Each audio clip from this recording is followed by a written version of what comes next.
les jours à cette heure-ci, Roland Motte vous raconte, vous explique le jardin. Bonjour Roland. Bonjour Xavier.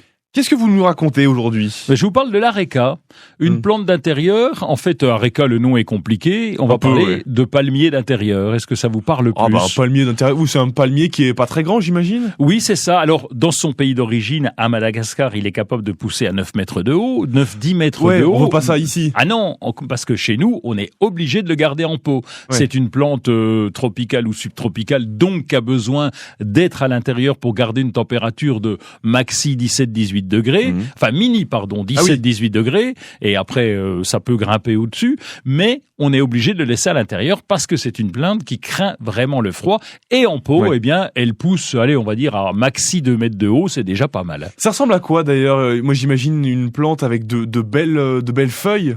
Oui, c'est vrai, parce que quand on dit palmier d'intérieur, on a tendance à avoir un grand tronc, ce qu'on appelle le stipe d'ailleurs, et le toupet de feuilles au sommet. Mais lui, non, les feuilles partent de la base, et c'est vraiment des palmes avec des feuilles très fines et très découpées. Donc c'est vraiment très très joli. On lui donne de l'eau, j'imagine, parce qu'à Madagascar, ça doit être assez... Enfin, j'en sais rien, mais j'imagine un pays assez humide.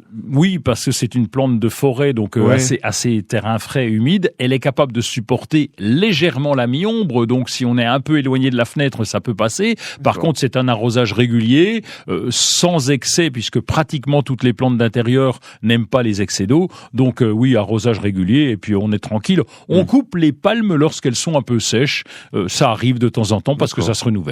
Chez nous, il a des petits quelque chose qui l'attaquent ou pas ? Oui, ça arrive. Ça arrive avec l'araignée rouge, par exemple. Alors, c'est pas des trucs tout petits là ? Alors c'est microscopique. On aperçoit des fines toiles. Quand on prend un microscope, on voit que c'est rouge, mais c'est pas celles qui sont sur les pierres, c'est celles-là qui sont sur les plantes. Elles sont vraiment microscopiques. Ce sont des petits insectes qui vont sucer la sève de la plante. Donc on s'en rend compte parce que la feuille devient toute grise, toute moche. Et là, ça veut dire qu'il faut faire quelque chose. Et la première chose à faire, c'est de vaporiser le feuillage parce que ça permet de limiter l'araignée rouge. Simplement avec de l'eau, parce qu'en fait, on refroidit le feuillage et elles aiment pas ça. Et ça limite un peu leur présence. On rempote de temps en temps ? Oui, on rempote. Et puis quand le pot est trop gros, parce que quand ça vient à 2 mètres de haut, on a une plante assez grosse, on fait juste un surfaçage une fois par an.